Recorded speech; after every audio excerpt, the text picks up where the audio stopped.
ನಿರಂತರ ಸುದ್ದಿಗಳಿಗೆ ಸಬ್ಸ್ಕ್ರೈಬ್ ಮಾಡಿ ನಮ್ಮ ಚಾನೆಲ್. ಈ ಬೆಲ್ ಐಕಾನ್ ನ ಪ್ರೆಸ್ ಮಾಡಿ ತಾಜಾ ಸುದ್ದಿಗಳನ್ನ ಪಡೀರಿ.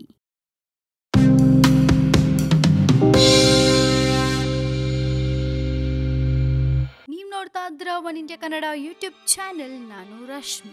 ಮೋದಿ ರಾಜಕೀಯ ಸೇರಲು ಪ್ರೇರಣೆ ನೀಡಿದ್ದ ಆತ್ಮಸ್ಥಾನಾನಂದಜಿ ನಿಧನ ಹೊಂದಿದ್ದಾರೆ. ಹೌದು, ನರೇಂದ್ರ ಮೋದಿ ಪ್ರಧಾನಿಯಾಗಲು ಜನರ ಸೇವೆ ಮಾಡಲು ಸ್ಫೂರ್ತಿ ಅಂತ ಅನುಮಾನನೇ ಇಲ್ಲದೆ ಹೇಳಬಹುದಾದ ವ್ಯಕ್ತಿ ಭಾನುವಾರ ಇಹಲೋಕ ವ್ಯಾಪಾರ ಮುಗಿಸಿದ್ದಾರೆ. ರಾಮಕೃಷ್ಣ ಮಿಷನ್ ಹಾಗೂ ರಾಮಕೃಷ್ಣ ಮಠದ ಅಧ್ಯಕ್ಷ ಸ್ವಾಮಿ ಆತ್ಮಸ್ಥಾನಾನಂದಜಿ ಮಹಾರಾಜ್ ಭಾನುವಾರ ಕೊನೆಯುಸಿರೆಳೆದಿದ್ದಾರೆ. ಆತ್ಮಸ್ಥಾನಾನಂದಜಿ ಮಹಾರಾಜ್ ಅವರು ಪ್ರಧಾನಿ ನರೇಂದ್ರ ಮೋದಿ ಅವರಿಗೆ ಆಧ್ಯಾತ್ಮಿಕ ಗುರುಗಳಾಗಿದ್ರು. ಕಳೆದ 2.25 ವರ್ಷಗಳಿಂದ ವಯೋಸಹಜವಾದ ಕಾಯಿಲೆಯಿಂದ ಬಳಲ್ತಾ ಇದ್ರು. ಕೋಲ್ಕತಾದ ಆಸ್ಪತ್ರೆಯಲ್ಲಿ ನಿಧನರಾಗಿದ್ದಾರೆ ಅಂತ ಮಠದ ಪ್ರಕಟಣೆಯಲ್ಲಿ ತಿಳಿಸಲಾಗಿದೆ. ಇತ್ತೀಚೆಗೆ ಕೋಲ್ಕತಾಗೆ ಭೇಟಿ ನೀಡಿದ್ದ ಪ್ರಧಾನಿ ಮೋದಿ ತಮ್ಮ ಆಧ್ಯಾತ್ಮಿಕ ಗುರುಗಳ ಆರೋಗ್ಯ ವಿಚಾರಿಸಿದ್ರು. ಆತ್ಮಸ್ಥಾನಾನಂದಜಿ ಅವರ ನಿಧನಕ್ಕೆ ಪ್ರಧಾನಿ ನರೇಂದ್ರ ಮೋದಿ, ಪಶ್ಚಿಮ ಬಂಗಾಳದ ಮುಖ್ಯಮಂತ್ರಿ ಮಮತಾ ಬ್ಯಾನರ್ಜಿ ಸೇರಿದಂತೆ ಅನೇಕರು ತಮ್ಮ ದುಃಖವನ್ನ ವ್ಯಕ್ತಪಡಿಸಿದ್ದಾರೆ. ಮೋದಿ ಇನ್ನು ಯುವಕರಾಗಿದ್ದ ಸಂದರ್ಭದಲ್ಲೇ ಸನ್ಯಾಸ ದೀಕ್ಷೆ ಪಡಿಬೇಕು ಅಂತ ಬೇಲೂರು ಮಠಕ್ಕೆ ತೆರಳಿದ್ರು. ಆಗ ನೀನು ಇರ್ಬೇಕಾದ್ದು ಇಲ್ಲಲ್ಲ, ನಿನ್ನ ಕೆಲಸ